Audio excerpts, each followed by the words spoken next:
Who we are, who we were, and who we're destined to become are all reflections of the stories we tell, of gods and devils from tales of the heart to those of fear and foreboding. Stories shape us in the world we live in. Myths, folk tales, and even religious parables all define our cultures and beliefs.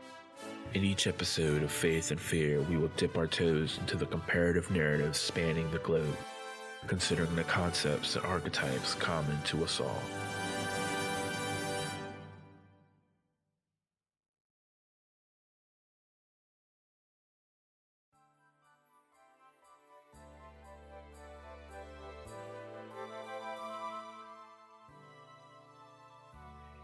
And lay shalom and prazir.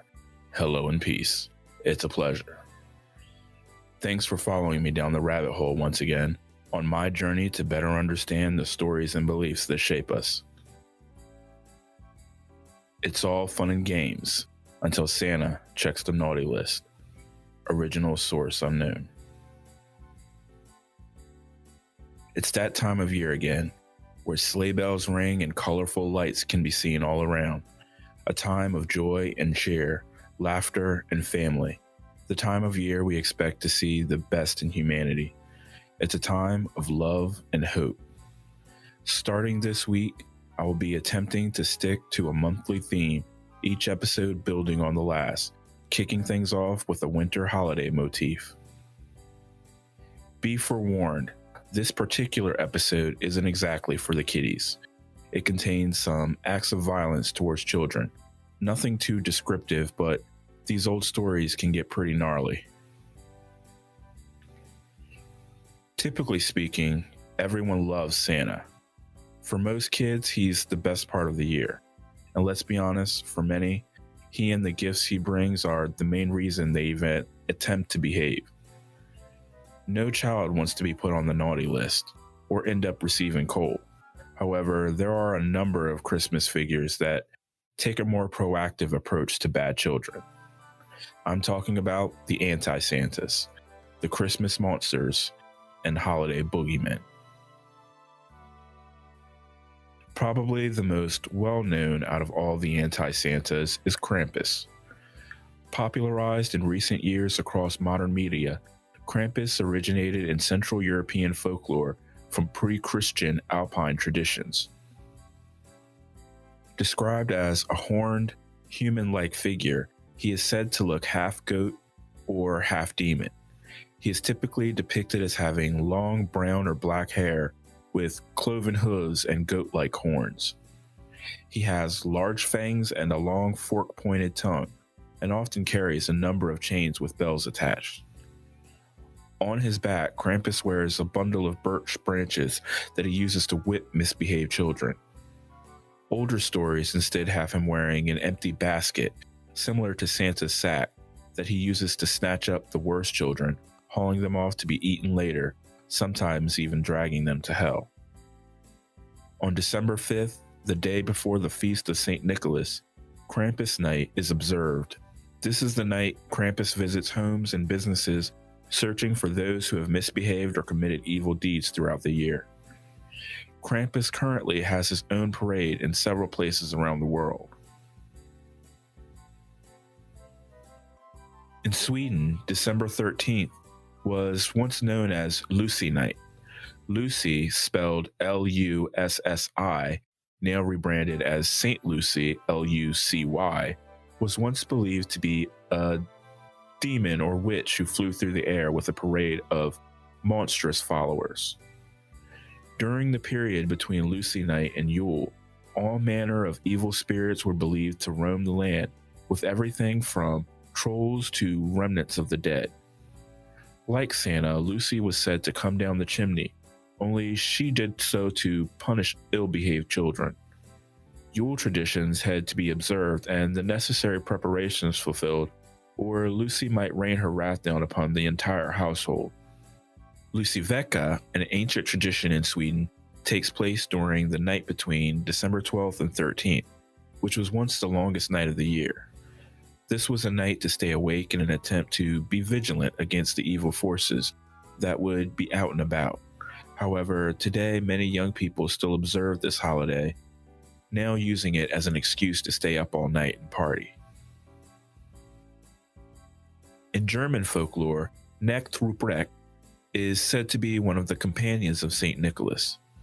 Some stories say he was an orphan who was actually raised by the saint.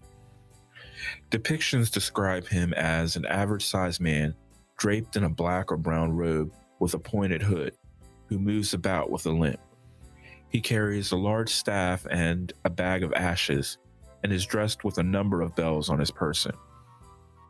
At times he has been seen accompanied by fairies, male servants wearing blackface and dressed as old women, and other times he's been seen riding atop a white horse.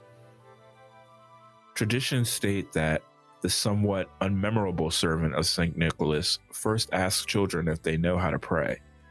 Those who can are gifted fruit, nuts, and sweets. Those who are unable are instead beaten with Ruprecht's bag of ashes.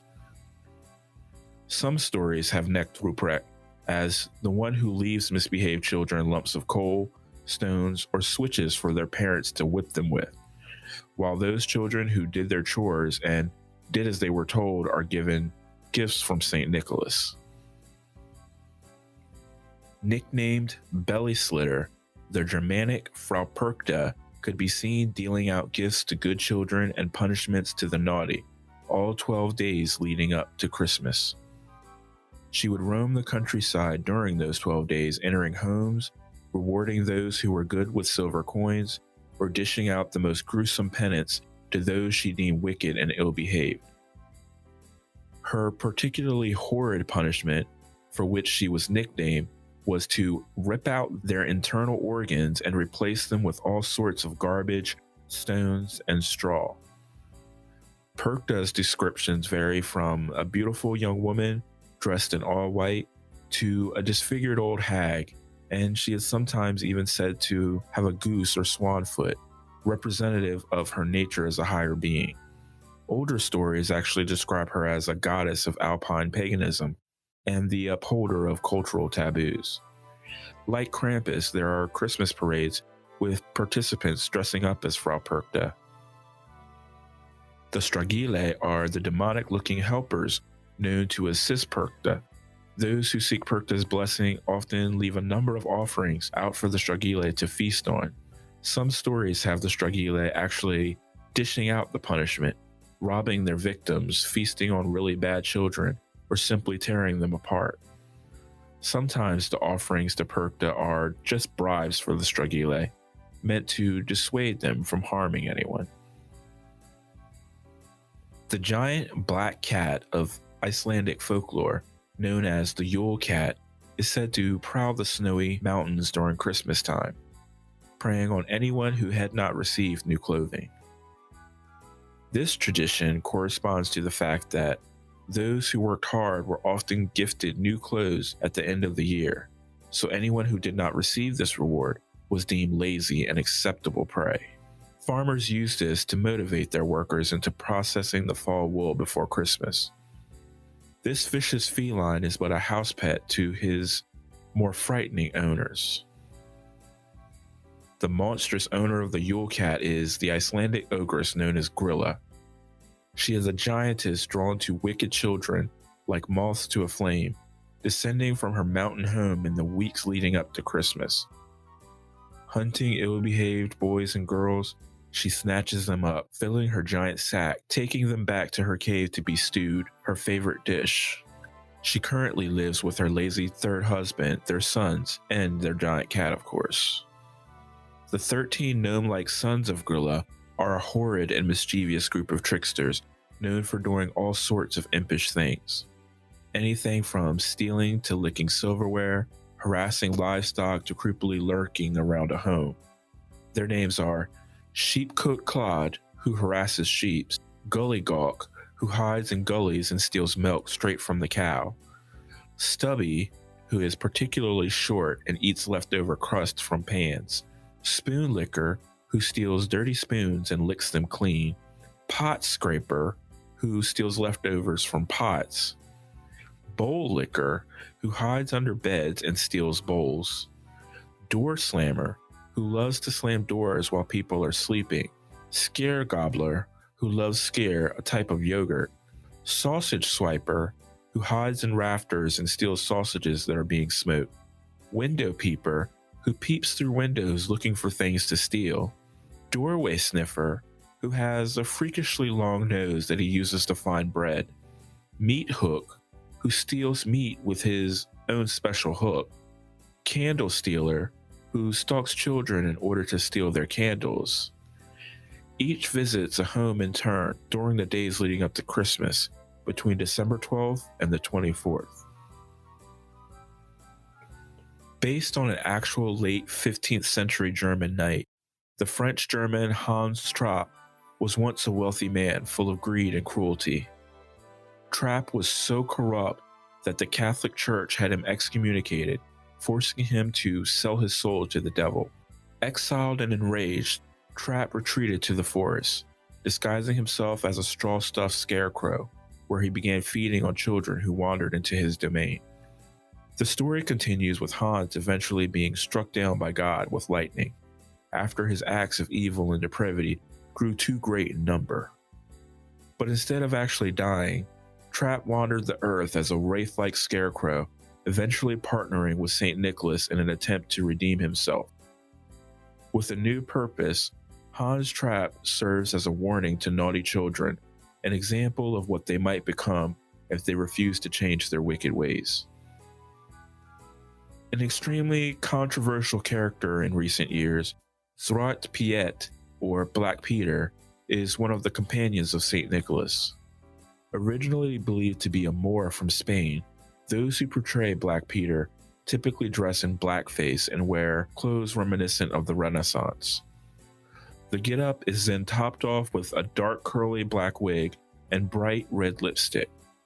Black Peter only appears in those weeks leading up to the feast of St. Nicholas, serving as amusement for children who attend the welcoming parade, giving out treats to anyone venturing to meet the saint during his tour. He's more of a jester than a figure who punishes, though some stories say that was once his role. Originating in France, Pere Fouettard, also known as Father Whipper, was believed to have been an evil butcher or innkeeper who, with his equally evil wife, attempted to kill their children. After the deed was done, the two planned to cook and eat all three, but were foiled by the arrival of St. Nicholas, who resurrected the boys. Fouettard's punishment was to serve as Nicholas's eternal servant, dealing out punishment to misbehaved children on St. Nicholas's Day. In some versions, the children are not his own, but ones from wealthy families he captured and kidnapped, robbing them before preparing them to be eaten.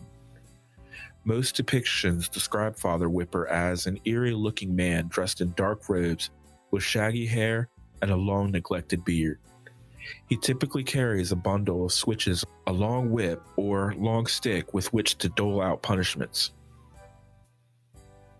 Known as the Christmas zombie horse, Lwyd is a part of a long-standing folk tradition in South Wales. Combining a horse's skull decorated with ribbons and bells placed atop a pole, this hobby horse disguises its puppeteer hidden underneath a large sackcloth. The tradition has a varying group of participants accompanying Marie Lwyd, usually 4 to 7 men, traveling through town, knocking on doors, and requesting entry with song. The homeowners at first decline, also with song or insults, giving reasons why the visitors cannot enter. An exchange of wits between both parties then takes place until a winner is eventually determined. When Marie Lwyd's group are declared the victors, they are invited inside the home and gifted with food and drinks. Once inside, the real party begins, with Marie Lwyd prancing around the home, frightening adults and children alike, the leader of her party pretending to try and reel her in, while the rest of the group continue playing music and entertaining the family. The tradition of Marie Lwyd is extremely similar to the practice of wassailing, and the two are often linked to one another. Originating in Germany and popularized in a number of Pennsylvania Dutch communities, the folklore of Belsnickel describes a crusty, ill-tempered figure dressed in tattered rags and furs, armed with a whip. Some iterations have him wearing a mask with a long tongue, or carrying a switch. For those who are well behaved, he carries pockets full of candies, cakes, and other sweets. Possibly based on Knecht Ruprecht, Belsnickel, unlike most companions of St. Nicholas, typically visits homes alone. He has also been known to take on both roles as gift giver and punisher, rewarding good children while threatening and terrorizing those who are naughty. Belsnickel typically arrives a week or two before Christmas, making his presence known with a knock on a home's windows or door. Sometimes he would require children to answer a question or sing a song before tossing a reward of candies onto the floor. Those who lurch forward too quickly, however, are punished with a lash of his switch. It seems terrorizing children into behaving was once a long-standing tradition, though modern attempts to do so have become somewhat tame and far more benign in comparison. Still, it's interesting to see some of the origins of the naughty versus nice traditions and more modern warnings against receiving coal. Maybe if these Christmas fiends were real, actively punishing the truly wicked, the world might be a better place. But that's just humorous and wishful thinking. That said, you may want to play it safe and avoid getting on Santa's naughty list, because you just never know. Next week, we'll be talking about the tried and true Santa. For now, Assalamu alaikum and namaste. Peace be with you until we meet again. Thanks for listening to me as I've nerded out about stories and beliefs. Join me next week as I journey down the rabbit hole once again by subscribing and listening wherever podcasts are available. Who knows, maybe then we'll be one step closer to glimpsing the true nature of faith and fear. Music for this episode brought to you by United States Marine Band and Julius H. from Pixabay.com.